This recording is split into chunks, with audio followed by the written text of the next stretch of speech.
જેમ હોનાને કોઈ વાતાવરણની અસર થતી નથી, એમ ભગવાન નારાયણ ધરતી ઉપર આવે ત્યારે એને માયાની કોઈ અસર થતી નથી.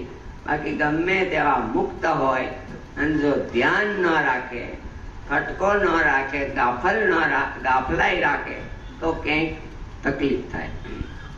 તો દિવ્ય આકારે વિરાજતા એવા હે સહજાનંદ સ્વામી, હે સ્વામિનારાયણ ભગવાન, સન્મુખો ભવ, તમે અમારા સન્મુખ દર્શન દો.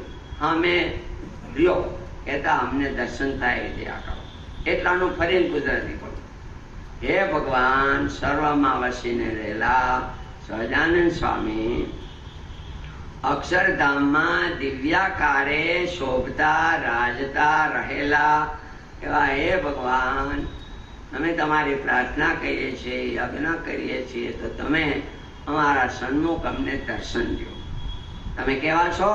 દિવ્ય મૂર્તિ, દિવ્ય શક્તિ, અનેક શક્તિથી યુક્ત છો. એક શક્તિ નહીં, અનેક શક્તિ.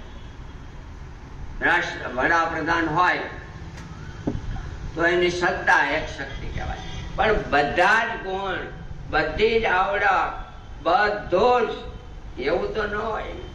આમાં તો 64 કળાઓ, બધી રૂપના અંબાર વગેરે વગેરે એવા દિવ્ય શક્તિ વાળા.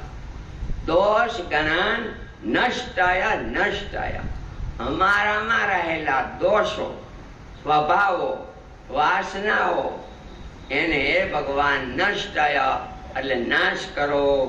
તમે નાશ કરો. નષ્ટાય નષ્ટ એટલે બે વાર. તમે અમારા દોષોને, સ્વભાવોને નાશ કરો.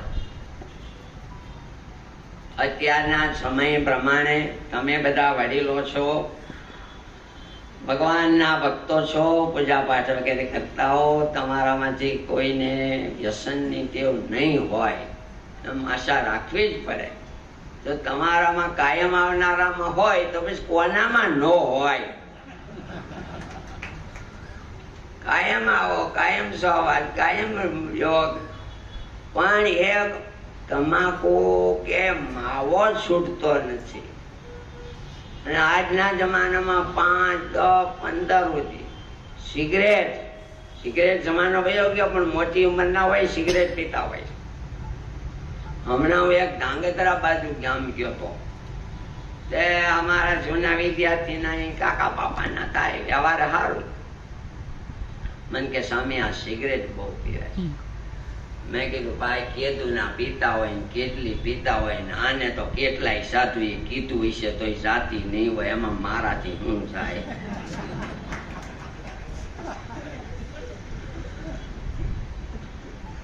એમ કહેવાય કહારાની બિલાડી, એવું કઈ દાખલો દેવાય.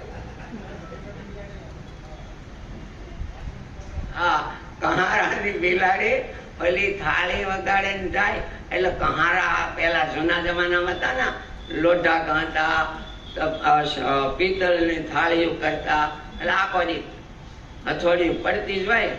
એ વેલા ઘરમાં કઈક મીંદડી આવી ગઈ. એટલે મીંદડી તો એવી પછી દૂધ પી જાય, એકવાર હળી ગઈ તો એટલે બાયું તો એ જમાનામાં પીવે, આજે તો ખબર નહીં.